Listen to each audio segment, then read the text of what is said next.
Hey guys, it's Kim and welcome to my channel. I haven't made a cooking video like this one in a while, so I just wanted to show you guys how I make my Jamaican oxtail. I know a lot of people might make it different ways, but this is how I made my oxtail with my cauliflower mash and steamed broccoli. But don't forget to subscribe to my channel before you leave, and I hope you enjoy. Okay, so my first step for every single meat that I prepare is to wash my meat. I'm going to go ahead and take my pure white vinegar and pour it directly onto the oxtail. And then with my hands, I'm going to go ahead and just rub that meat into the oxtail. I'm just going to take my time and make sure that everything is covered.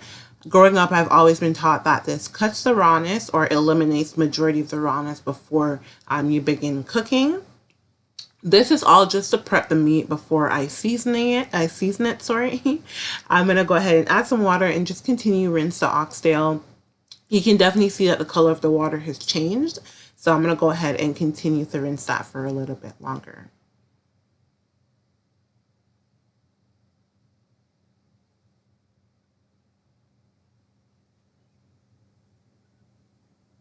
Okay, so once I've done that and I've rinsed it twice, you can see that the color of the oxtail is not the same, and that looks great. Next, we're going to go ahead and season our meat. This is the most important part. I'm not going to be using too much powdered seasoning, but I'm going to go ahead with my oxtail seasoning and sprinkle the meat. I just wanted to let you guys know that these packaged seasonings are very, very salty, especially the Caribbean ones. So whenever I use the packaged seasonings, I don't use salt. You'll notice that there's no salt in this video because these packaged seasonings are salty as heck. Next, I'm going to use my pimento seeds. I hate biting into these, so I'm not going to use a lot. I'm just going to sprinkle about 10 or so into my mix.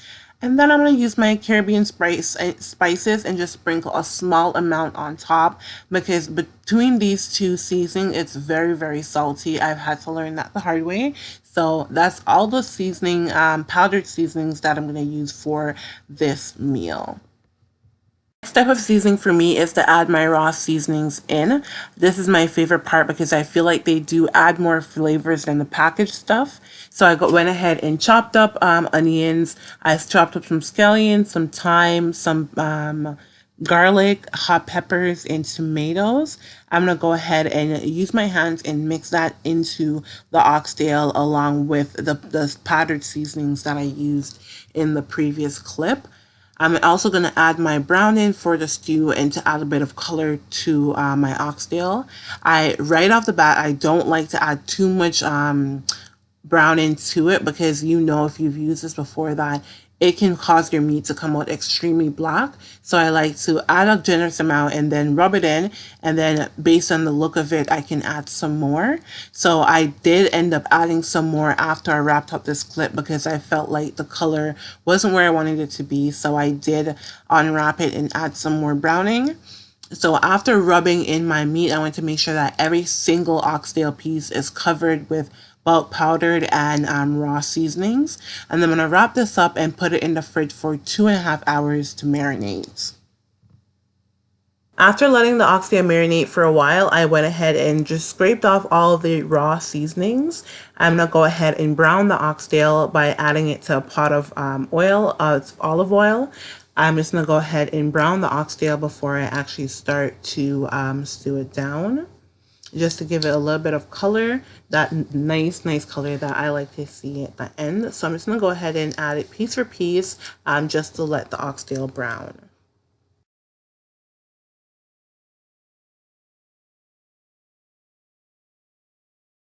In order to get it to the perfect level of brown that I was looking for, I allowed my oxtail to sit on the stove for 5 to 10 minutes in olive oil on medium-high heat, and I just kept stirring it so that it wouldn't burn or stick to the bottom of the pot.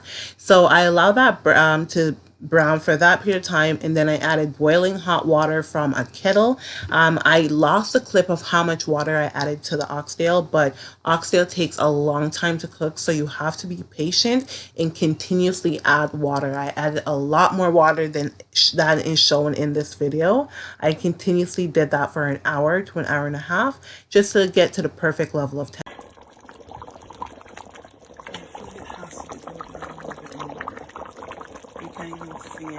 cooked the oxtail for about 45 minutes and continuously added water. I'm going to take those raw seasonings that I separated from the oxtail earlier. I'm going to go ahead and add it back to the pot and let that also stew with the oxtail. I'm going to add some more water. I'm not too sure why I don't have videos with me adding water, but I'm going to go ahead and add some more water to the pot with the oxtail and the raw seasonings. I'm going to let that continue to stew for a little bit longer. The last step is to add my broad beans to my oxtail. I had already added some water, so I'm going to add my broad beans and let that cook down with everything else. At this point, my oxtails were tender, so I just wanted to add that broad bean because if you're Jamaican, you know it's not oxtail without them. And I'm just going to let that simmer for another 10 minutes and then we are good to eat.